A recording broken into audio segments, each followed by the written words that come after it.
Savez-vous que quelles que soient vos circonstances dans la vie, vous ne devez pas être frustré tout le temps? Restez avec moi aujourd'hui et découvrez comment vous pouvez mener une vie plus paisible, d'en jouir de tous les jours de votre vie.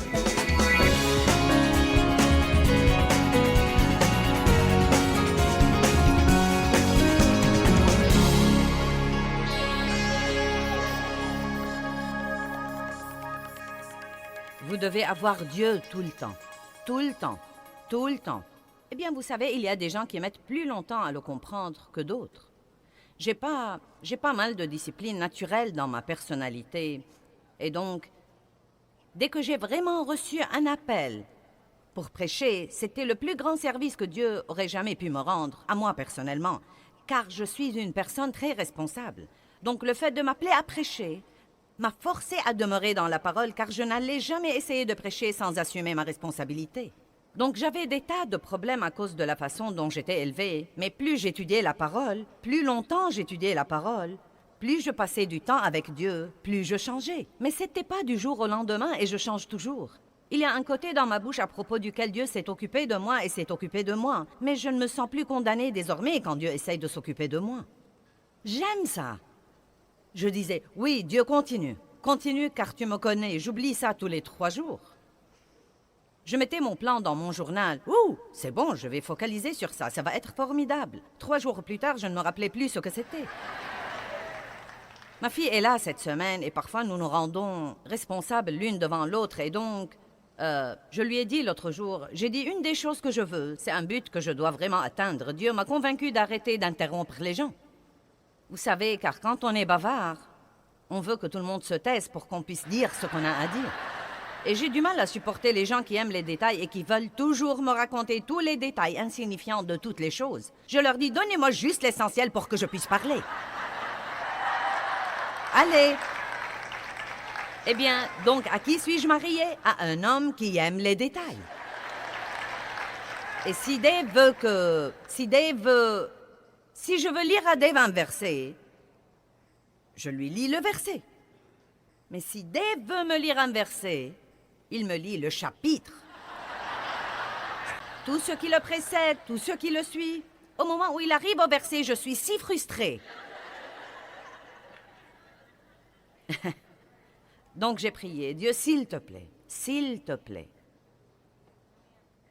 aide-moi à arrêter d'interrompre les gens. Je crois que si jamais je pouvais écouter jusqu'au bout, comme ma fille m'a dit l'autre jour, elle me l'a dit parce qu'il y avait quelque chose dont elle m'avait demandé de la tenir pour responsable. Et donc je lui ai dit, comment ça va avec ça? Elle m'a dit, ça va très bien. Je ne le fais presque plus. Elle m'a dit, comment ça va avec ne plus interrompre les gens? J'ai dit, très mal. Je l'ai plutôt tout à fait oublié. Eh bien, vous savez, nous sommes comme ça. Non, mais parfois, vous l'oubliez vraiment. Dieu doit vous le dire encore et encore. Mais j'aime vraiment ça. Je ne veux pas que Dieu me laisse tranquille, car ce qu'il y a, c'est que si je n'arrête jamais d'interrompre les gens, dans mon cœur, je veux le faire. Et je veux m'arrêter. Et Dieu le sait. Et il ne va pas m'aimer plus ou m'aimer moins si je le fais ou ne le fais pas. Je n'essaye pas d'arrêter pour amener Dieu à m'aimer davantage. Je veux juste arrêter de faire ça, car Dieu veut que j'arrête et je sais que je peux être mieux que ça. Voulez-vous arrêter de vous fâcher contre vous-même tout le temps parce que vous ne pouvez pas être le spécimen parfait de tout ce que vous voulez être? Allez, que quelqu'un acclame.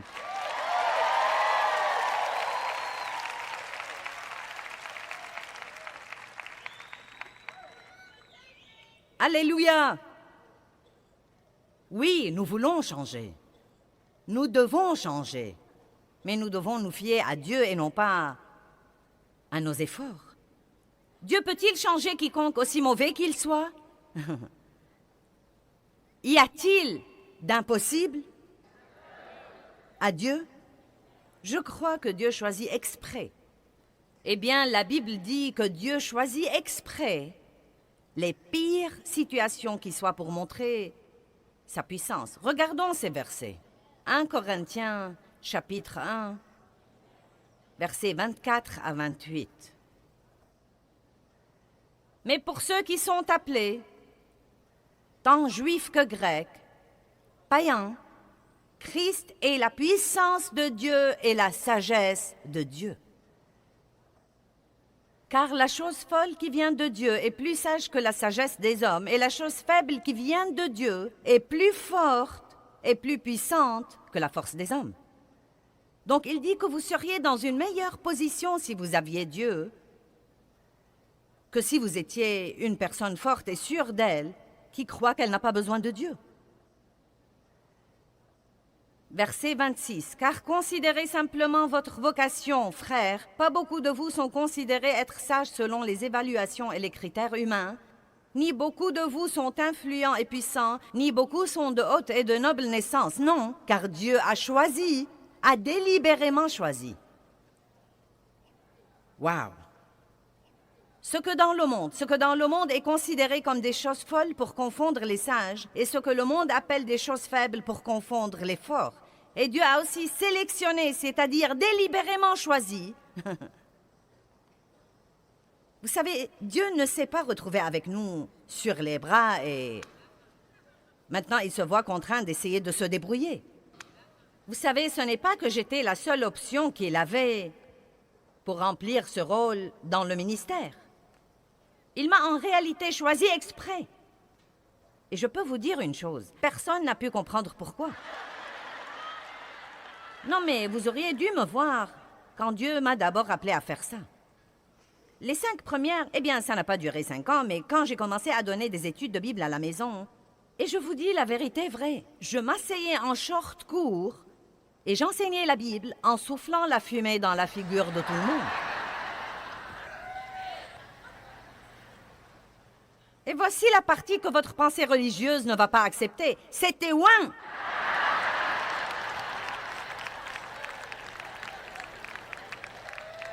Eh bien, ça ne peut pas être de Dieu. Tu ne vas pas me dire que c'est de Dieu.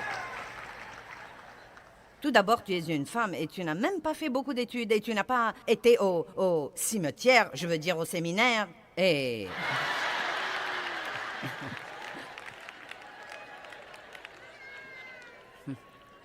Et écoutez, les études et les diplômes sont merveilleux, mais vous feriez mieux de ne pas commencer à compter sur ça et de ne pas commencer à croire que vous êtes mieux que les autres parce que vous les avez ou que c'est ce qui vous qualifie pour être utilisé par Dieu. Jésus a dit qu'il était qualifié parce qu'il était oint.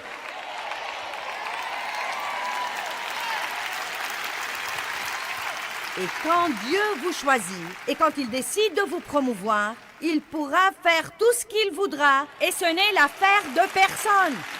Et il aime faire ça. Il aime choisir exprès les gens dont le monde dit qu'ils sont...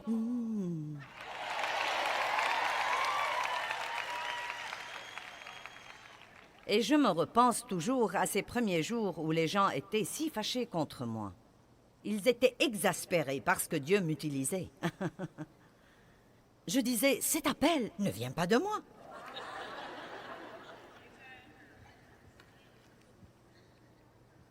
Eh bien, vous savez, Dieu connaît mon cœur et sait que c'est par ignorance que je me comportais comme ça. Personne ne m'avait jamais appris autrement. Et quand Dieu a commencé à me convaincre et à s'occuper de moi, vous voyez, voilà la chose que vous devez comprendre. Quand Dieu vous convainc, maintenant écoutez s'il vous plaît.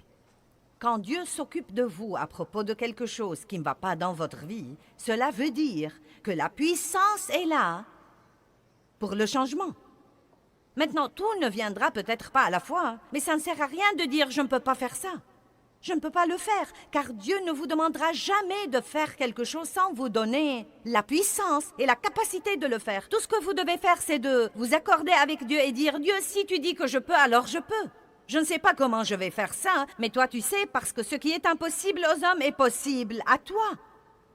Dieu peut me changer. Quand je repense à ma dureté passée, et à toutes les choses que je disais, et à ma fierté, et à tous les problèmes que j'avais, et aux complexes que j'avais, c'est vraiment incroyable que Dieu m'ait choisi. Mais la Bible dit qu'il choisit délibérément les choses viles du monde.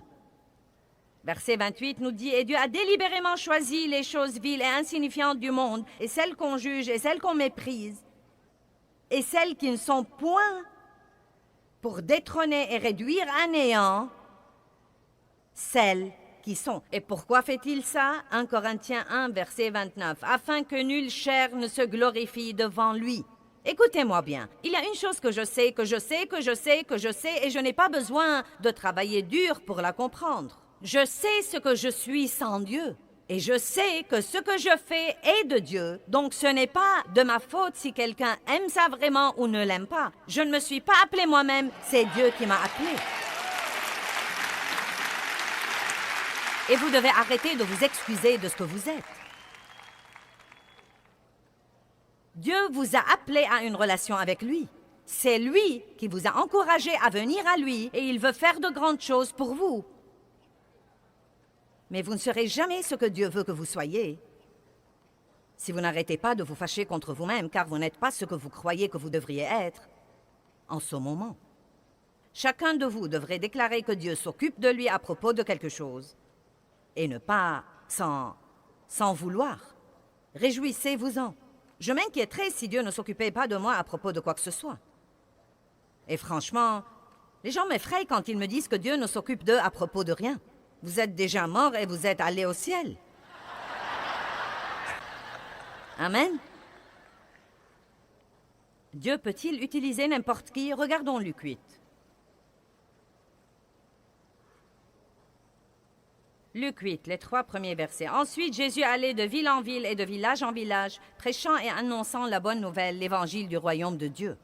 Et les 12 apôtres étaient avec lui. Vous savez, ces 12 apôtres étaient vraiment des types importants. Mais voyons, qui d'autre était dans le groupe? Et aussi quelques femmes.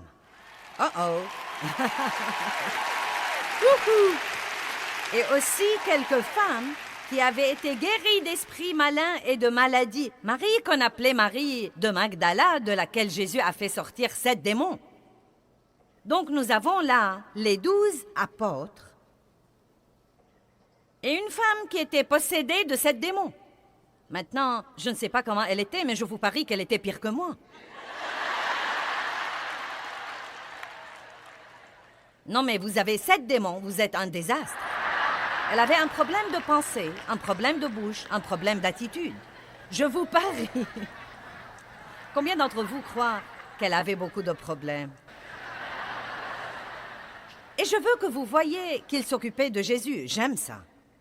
Et Jeanne, femme de Chuza, l'intendant d'Hérode et Suzanne, et plusieurs autres femmes qui assistaient Jésus et ses disciples dans leur ministère, de leurs biens et de leurs effets personnels. Donc nous voyons les 12 apôtres, mais c'était les femmes qui s'occupaient de Jésus et payaient les factures. Je le dis juste pour rigoler. Mais c'est vrai. Non, mais c'est ce qu'il y a là. 12 apôtres et les femmes. Eh bien, ne me dites donc pas que les femmes doivent s'asseoir et se taire. Laissez-moi vous dire quelque chose. Si les femmes ne faisaient plus rien à l'Église, l'Église serait obligée de fermer.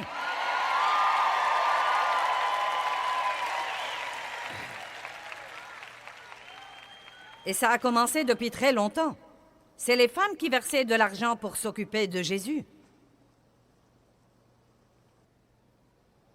Bon sermon, merci. Bien, Marc. Marc, chapitre 16, verset 9. Ça va de mieux en mieux.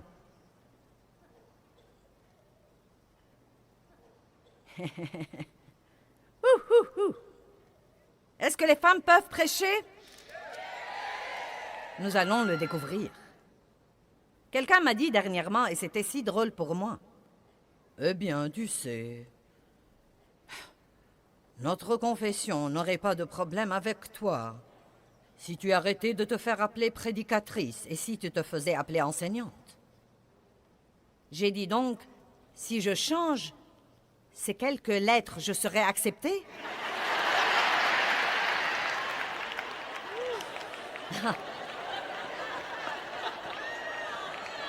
Puis-je vous demander à quel point c'est ridicule?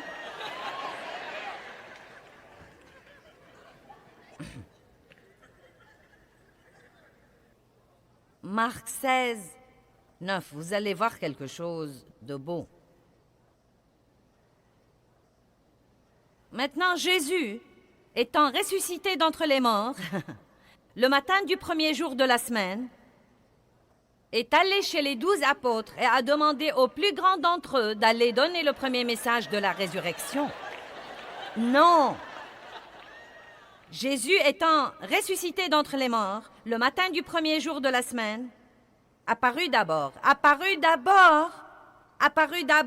Marie de Magdala, de laquelle il avait chassé 7 démons.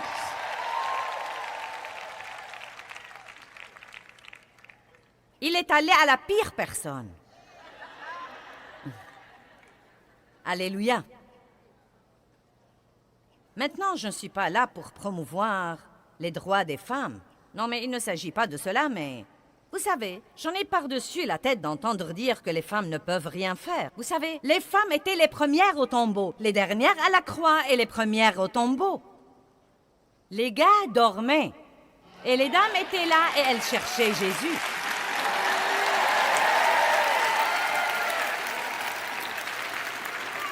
Vous, les mecs, feriez mieux de vous réjouir de nous avoir. Nous avons besoin les uns des autres. Je vais recevoir des lettres sur ce sermon. Envoyez-les.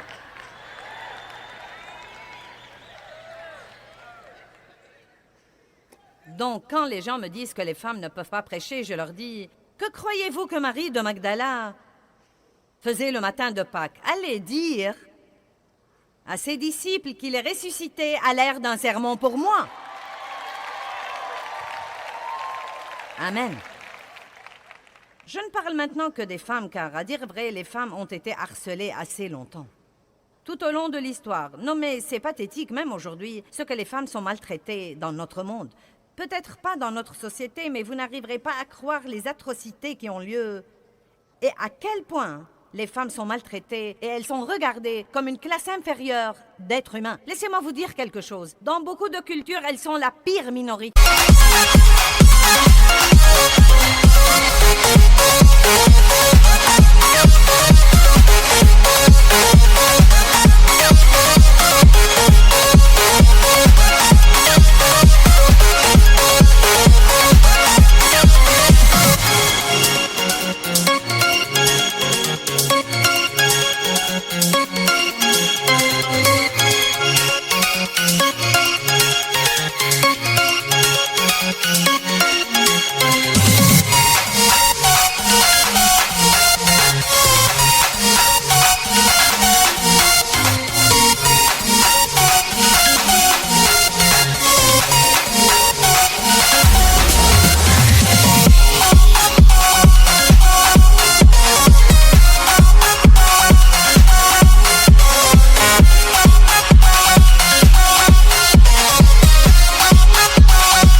Comment peut-on être si bête pour croire que Dieu préfère un sexe à un autre?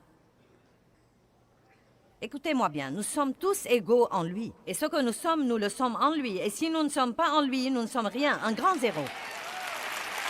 Jésus est venu supprimer les classes et la discrimination. Il dit qu'il n'y a ni homme, ni femme, ni juif, ni grec, ni esclave, ni libre, mais que nous sommes tous un en Christ.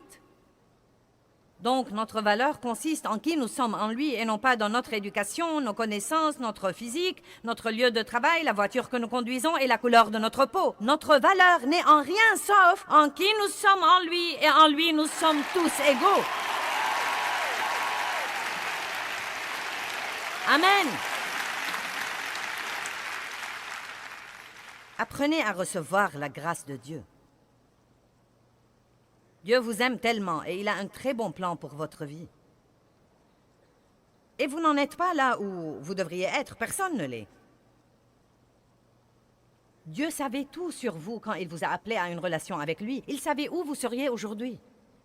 Il savait combien de fois vous pécheriez. Il ne s'est pas réveillé ce matin pour dire « Oh non !»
vois que tu t'occupes toujours de ce problème. Et Paul a dit, écoutez, vous qui depuis longtemps devriez être des maîtres et prêcher à d'autres, avez encore besoin d'enseignement. Ça se trouve dans Hébreux 5, du verset 12 jusqu'au chapitre 6, les quelques premiers versets. Mais il dit quelque chose de très intéressant. Il dit, vous qui êtes dans cette condition, vous n'êtes pas qualifiés dans la doctrine de justice. Vous ignorez qui vous êtes en Christ. Vous devez apprendre à séparer votre identité de ce que vous faites et vous devez savoir Dieu m'aime. Et c'est qui je suis qui est important. Je suis un enfant de Dieu et Dieu m'aime. Il m'aime inconditionnellement. Et il ne va pas m'aimer plus si je change ou m'aimer moins si je ne change pas. Or, il pourrait m'utiliser plus ou m'utiliser moins si je change ou ne change pas. Mais son amour pour moi ne changera pas. C'est mon identité. Je suis un enfant de Dieu. Dieu m'aime. Point final. Fin de la conversation. Mon nom est écrit dans le livre de vie de l'agneau. Maintenant, ce que je fais est cette chose à propos de laquelle Dieu s'occupe de moi toute ma vie. Mais mon identité n'est pas basée sur ce que je fais. Et si vous comprenez la doctrine de justice comme quoi vous avez été justifiés devant Dieu par le sang de Jésus, à ce moment-là, vous grandirez plus vite et vous changerez plus vite aussi, car vous ne devez pas gaspiller tous ces jours et ces semaines et ces mois et parfois ces années en étant sous la condamnation pour toutes les choses que vous ne faites pas comme il faut, et il faut un grand nombre de chrétiens pour vous venir en aide et vous réintégrer dans le plan et vous convaincre que Dieu vous aime et que vous êtes bien, et que vous n'avez pas perdu le salut. Pourquoi ne pas arrêter de vous perdre en futilité et recevoir des masses de la grâce de Dieu? Grâce, grâce et plus de grâce. Et je crois que je devrais le répéter avant de clôturer. Rappelez-vous, quelle que soit votre situation maintenant, et si vous ne comprenez pas ceci, vous ratez la majeure partie de ce message, car il y a des gens qui sont venus ici en pensant « si seulement j'avais ta vie, si seulement je l'avais ». Oh, si seulement j'étais Darlene, si seulement j'étais Joyce, si seulement j'étais un des enfants de Joyce. Vous savez, vous n'aimeriez pas ça. Vous ne l'aimeriez pas, car vous seriez obligé de partager votre mère avec le monde et elle ne pourrait pas vous mettre vos céréales dans votre bol tous les matins. Il y aura toujours quelque chose que nous n'aimerions pas. Amen? Quelle que soit la vie que vous avez, il va y avoir quelque chose que vous n'aimerez pas. Et vous savez, comme mes enfants, on attendait toujours beaucoup d'eux. Les gens leur disaient, « Eh bien, je n'arrive pas à croire que tu sois le fils de Joyce Meyer et que tu fasses ça. » Amen? Et donc, vous devez vraiment vous rendre compte que vous... Maintenant, écoutez-moi. Allez, écoutez, c'est très important.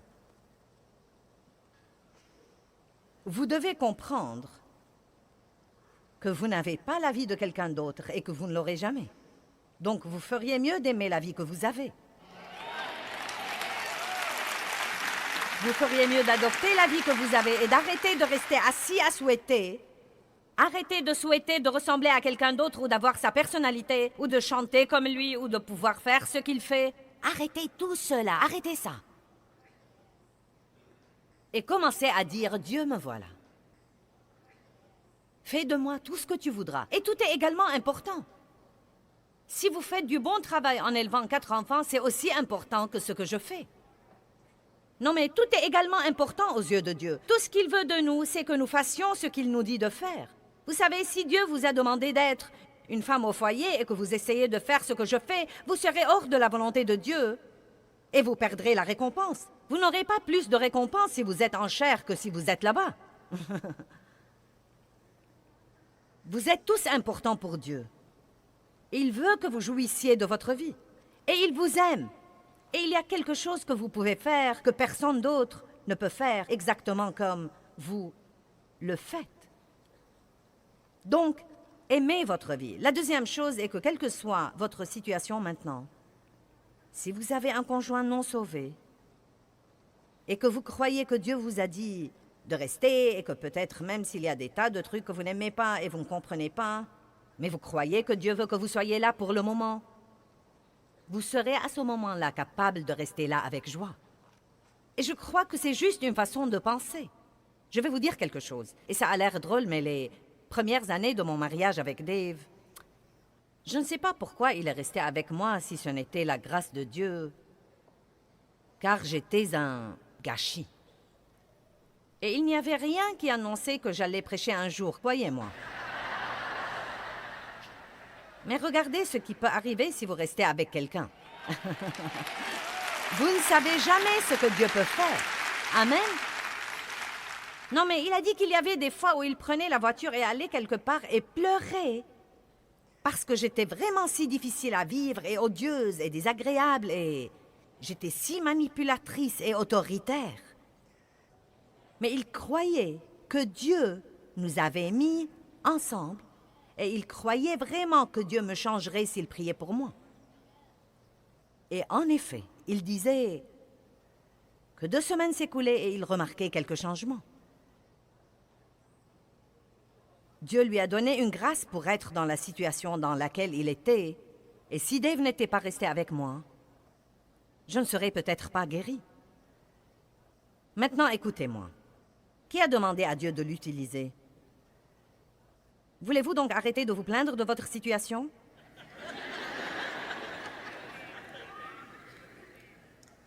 Les bien portants n'ont pas besoin de médecins, mais les malades. Donc, si vous dites aux malades, vous êtes malade. Malade, malade. J'en ai assez d'être avec tous ces malades. C'est eux qui ont besoin d'aide. Amen. Oh, Joyce, tu dois prier pour que je trouve un autre travail. Je suis le seul chrétien là où je travaille. Et tu veux quitter?